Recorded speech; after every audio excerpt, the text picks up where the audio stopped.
Wayang merupakan cerita yang bersumber dari kitab Ramayana dan Mahabharata yang kemudian dikembangkan dalam tradisi pertunjukan wayang.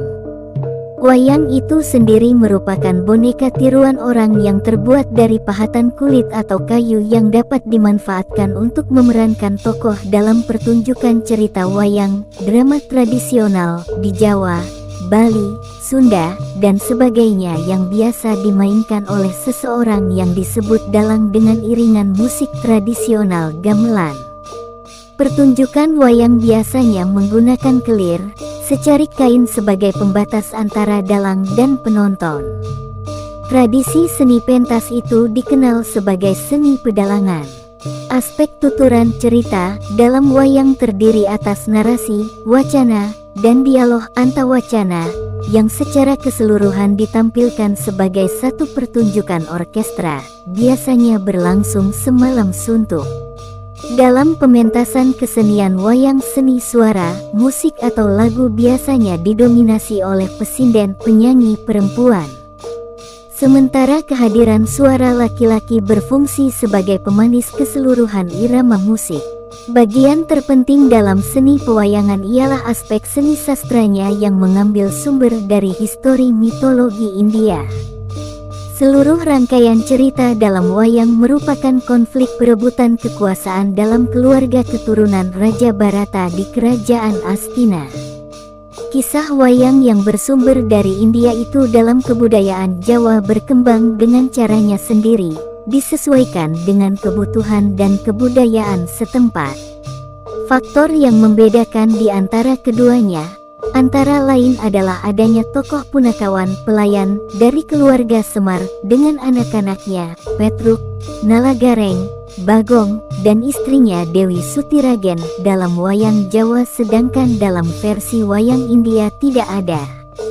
Kehadiran punakawan yang berasal dari kalangan bawah, sebagai pelayan keluarga kerajaan, memiliki misi politis untuk mengoreksi kebijakan-kebijakan kerajaan. Selain itu, wayang pun dianggap sebagai sumber falsafah Jawa khususnya. Setiap tokoh dengan watak dan perannya dipercaya menjadi simbol kehidupan manusia, baik horizontal kemasyarakatan maupun vertikal religius.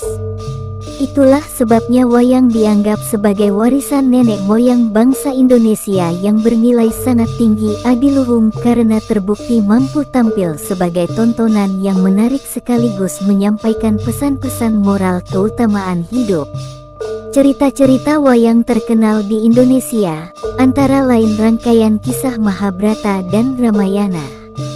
Ramayana dan Mahabharata yang aslinya berasal dari India telah diterima dalam pergelaran wayang di Indonesia sejak zaman Hindu hingga sekarang. Wayang seolah-olah identik dengan Ramayana dan Mahabharata. Cerita Ramayana dan Mahabharata Indonesia sudah berubah alur ceritanya dan berbeda dengan versi India. Ramayana dan Mahabharata versi India ceritanya berbeda satu dengan lainnya, sedangkan di Indonesia ceritanya menjadi satu kesatuan. Perbedaan yang sangat menonjol adalah falsafah yang mendasari kedua cerita itu, yaitu setelah masuknya agama Islam cerita diolah sedemikian rupa sehingga terjadi proses akulturasi dengan kebudayaan asli Indonesia. Nukilan-nukilan dari kedua babon cerita wayang tersebut, antara lain, adalah kisah leluhur Pandawa, Pandawa main dadu, Sri Kandi belajar memanah, Gatot Kaca lahir, dan Parikesit. Pada tahun 1960-an di Indonesia terkenal pelukis cerita komik wayang bernama R.A. Kosasih dari Bandung. Selanjutnya, dalam kesusastraan Indonesia kisah-kisah dalam dunia pewayangan banyak mengilhami karya sastra Indonesia modern, misalnya novel Arjuna Wiwaha karya Nurka M. Masardi, drama Semar Gugat karya N. Riantiarno, dan novel perang karya Putu Wijaya.